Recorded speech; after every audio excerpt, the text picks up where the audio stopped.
Yes guys, welcome back to another video. Welcome to the George Benson Football Channel for a bit of Chelsea news. Again, we have got some interesting stories today. We're going to be talking a lot about Chelsea strikers. Romelu Lukaku, Inter Milan. It's as good as done, according to Fabrizio Romano, Mr. Here We Go.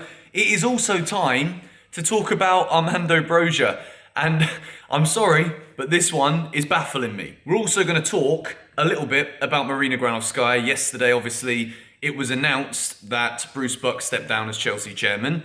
It was very, very strongly predicted that soon after that, Marina Granovskaia would also be leaving Chelsea Football Club. And it looks as though Todd Boehly is getting the work done pretty early. If you're not yet subscribed to GBFC, I'd love to ask you to do so. And there are almost 1,000 of you over on the secret project, link down below. But first of all, we are going to discuss a little bit about Romelu Lukaku. According to Fabrizio Romano, Inter are optimistic to get Romelu Lukaku's deal done by the end of this week. 7 million euros plus add-ons bid already submitted.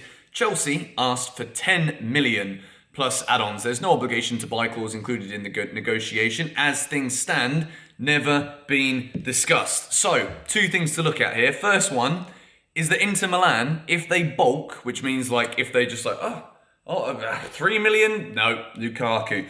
You've got to think about the value here, Inter Milan. 3 million compared to the amount of goals that Romelu Lukaku can get you. I mean, he was your top scorer, best player, won you the league, and then he was Chelsea Football Club's top scorer last season. If you guys don't pull your finger out for 3 million euros, the world's gone mad. We are seeing football transfers, football salaries, signing on fees that are breaking even the most full of banks. So if Inter Milan don't want to pay the additional 3 million euros just to take this guy who's a want-away striker off of our hands, I will absolutely surrender to the fact that I no longer understand anything about football. 7 million, 10 million. The bridge there is not that much water under it. It's a drought. We might as well just walk across now and get this one done. Please, Inter Milan. It is at this point now where by the end of the week is still too long for me in this story. It's now Tuesday.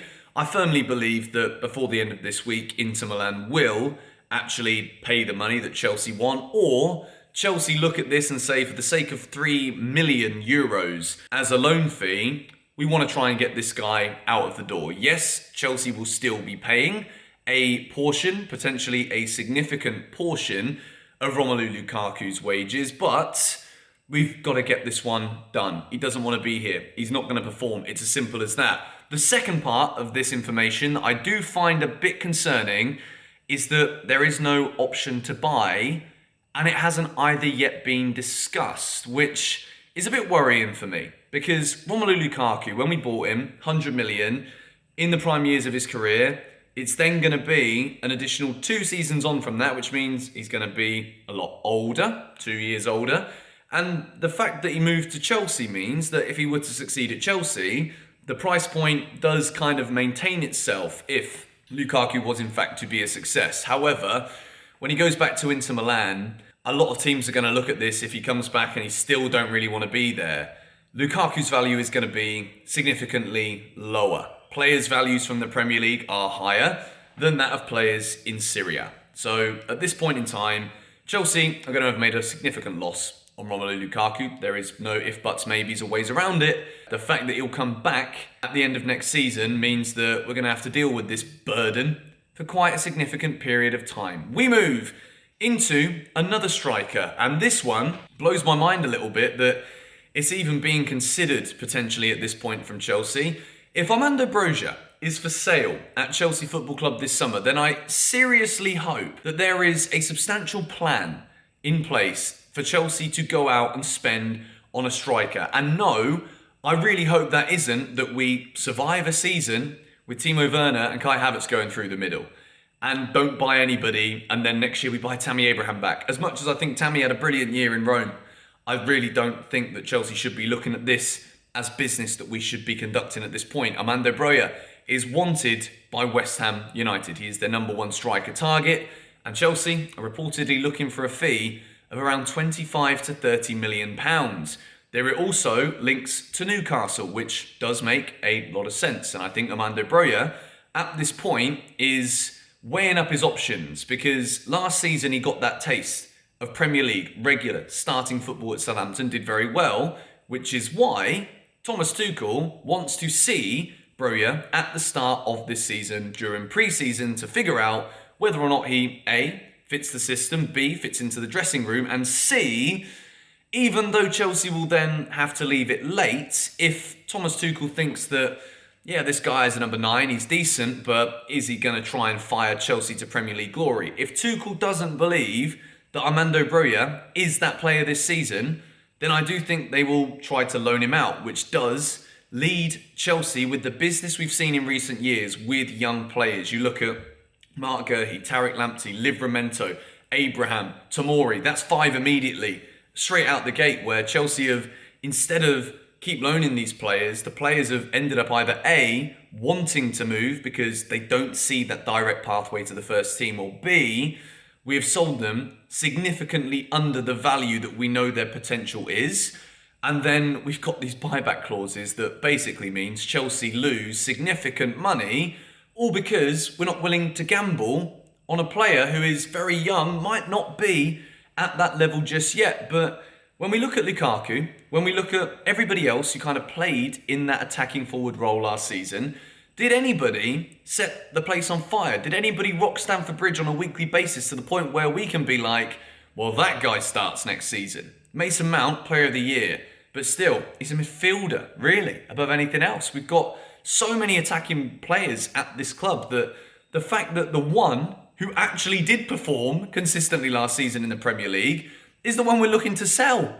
It blows my mind at this point. I really, really hope that Chelsea aren't just trying to cash in here because Broja had a good season at Southampton. I really hope that if Thomas Tuchel wants to give him a go, we at least give him a pre-season go. Then, if he doesn't think that he's ready, we try and keep hold of this guy and give him a loan. Armando Broja has said that he wants to make it at Chelsea. This is great news for me. I think he's a really, really good striker. I think he can develop into a top player. He seems to have that bit of arrogance. He seems to have a bit of an edge about him too, which I, for one, have always dreamed of, desired in a Chelsea striker. Drogba had it. Diego Costa had it. I'm not going to say that Broja is going to reach those heights because that would be incredibly bold. But at the age he is, I certainly feel as though there's so much more that Chelsea can explore with this guy.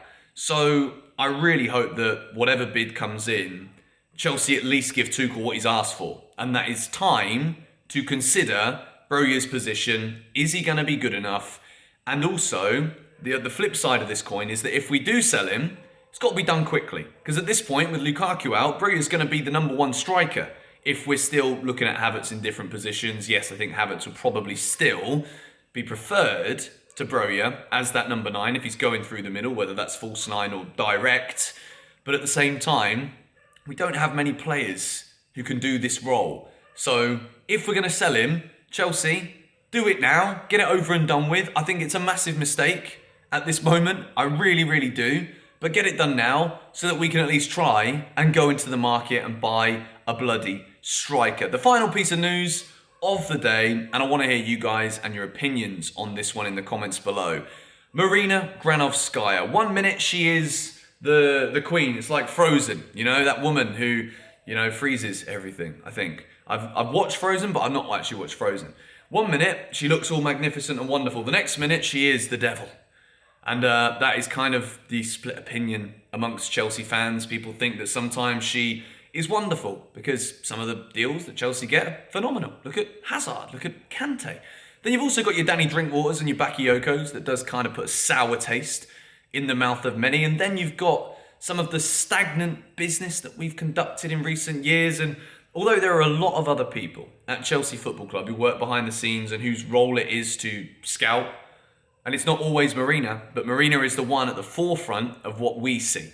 So Marina kind of gets it in the neck a lot, but she's leaving. And like I said yesterday when we talked about Bruce Buck, I do think that with this new ownership, with all the changes at Chelsea, I do believe that if ever there was a time to kind of clean out some of the staff that have kind of been there for a while, who really trusted Roman, who might take a bit of persuading under the new regime under Bowley, now's the time to do it. Let me know your thoughts in the comments down below. It's expected that Marina will step down as early maybe as today, tomorrow, this week for sure.